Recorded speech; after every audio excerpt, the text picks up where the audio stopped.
ம்.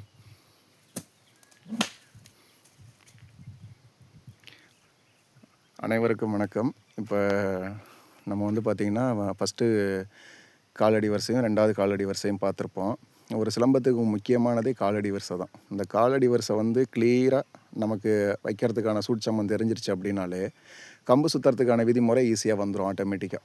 நம்ம எப்படி கால் எப்படி போகுதோ, அதுபோல் கம்பும் நம்ம கையிலேருந்து தனிப்பட்ட முறையில் அழகாக பிரிஞ்சு வந்துடும். அதை பற்றி ஒன்றும் பிரச்சனை இல்லை. பயிற்சி செய்ய செய்ய செய்ய நமக்கு ஒவ்வொரு நாளும் பயிற்சி எடுக்க எடுக்க என்ன ஆயிரும் அப்படின்னு பார்த்திங்கன்னா, நமக்கு அனுபவம் அதிகமாக கிடைக்கும்.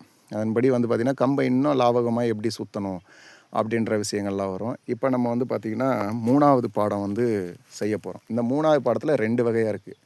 ஒன்று வந்து உள் 3, இன்னொன்று வந்து வெளி 3.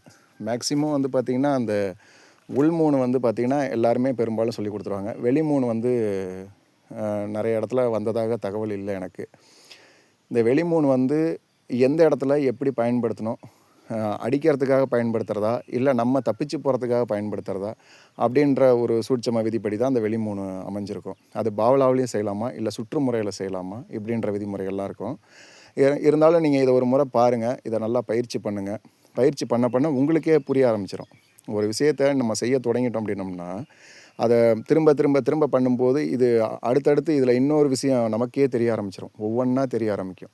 அதுபோல் இப்போ நம்ம இந்த முக்கோண வடிவத்தில் இந்த பாடம் அமைஞ்சிருக்கும். இந்த 3வது பாடம் வந்து இதில் வந்து பார்த்திங்கன்னா, இப்போ உள் 3 வந்து செய்வார்.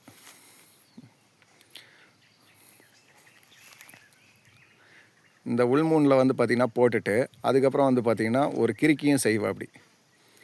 அதையும் நீங்கள் வந்து நல்லா கவனித்து பாருங்கள். அது பொறுமையாக அழகாக செய்யலாம் நம்ம. இதுதான் அந்த பாடம். அடுத்து இப்போ வந்து பார்த்திங்கன்னா, வெளி 3 எப்படி செய்வார் அப்படின்றதையும் நீங்கள் பார்க்கலாம். காலை மாற்றுங்க. வெட்டு.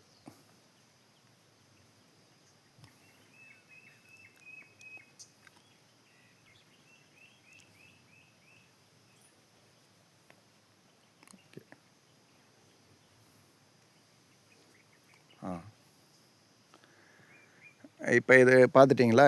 இதுதான் வந்து உள் 3உடைய விஷயங்கள் எப்படி அது சுற்று முறையிலையும் செய்யலாம். வெளி 3 வந்து பார்த்திங்கன்னா, பாவலா முறையில் செய்வோம். நம்ம வந்து பார்த்திங்கன்னா, அது எப்படி சொல்கிறேன்னா, பின்னாடி வரக்கூடிய பாடங்களில் அதை நல்லா தெளிவாக நம்ம சொல்லுவோம். இப்போதைக்கு வந்து பார்த்திங்கன்னா, ஒரு பேசிக்காக ஒரு ஃபண்டமெண்டலாக நம்ம எப்படி பயிற்சி செய்யணும் அப்படின்றதுக்கான ஒரு விதிமுறையை தான் இப்போ நான் உங்களுக்கு வந்து பார்த்திங்கன்னா சொல்லியிருக்கேன்.